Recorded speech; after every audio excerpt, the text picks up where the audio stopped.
सक्की गोनी नेपाली सिरियल एकदमै चर्चित बन्दै गएको अवस्थामा एक्कासी सिरियल बन्द हुनाले भने धेरैजनाको चासो यति बेला सिरियलतर्फ सोझिएको छ।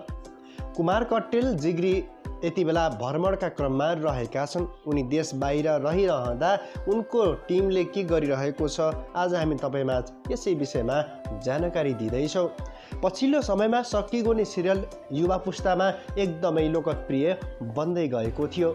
सोही क्रममा एकाएक सक्की गोनी सिरियल बन्द हुन पुग्यो। कारण उनीहरूको टिमले बनाएको लाज शरणम नेपाली चलचित्र सार्वजनिक हुँदै गर्दा त्यही कारण चलचित्रका कारण यति बेला सक्की गोनी पनि रोकिएको थियो। पछिल्लो समयमा धेरैजनाले रुचाइरहेको टेली सिरियल एकाएक बन्द हुँदा धेरैजना अचम्मित परेका छन्।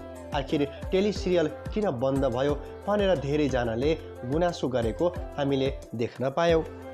सबैजनाले गुनासो गरिरहँदा के साँच्चीकै अब कहिले आउँछ र अब नयाँ भाग हामीले कहिले देख्न पाउँछौँ भन्ने जस्ता गुनासोहरू भने यति बेला सर्वत्र देखिएको छ।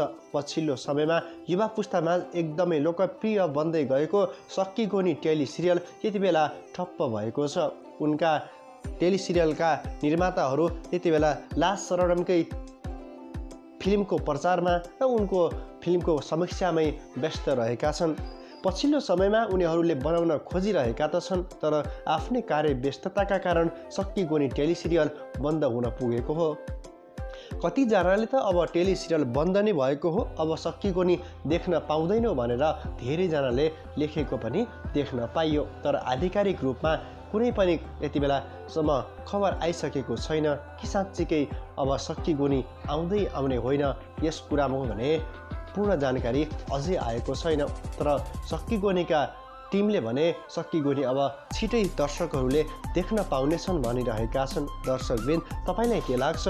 आफ्नो प्रतिक्रिया कमेन्ट बक्समा राख्न नछुटाउनुहोला। यदि तपाईँ हाम्रो च्यानलमा नयाँ हुनुहुन्छ र अहिलेसम्म पनि सब्सक्राइब गर्नुभएको छैन भने सब्सक्राइब गरेर हामीसँगै जोडिन नछुटाउनुहोला।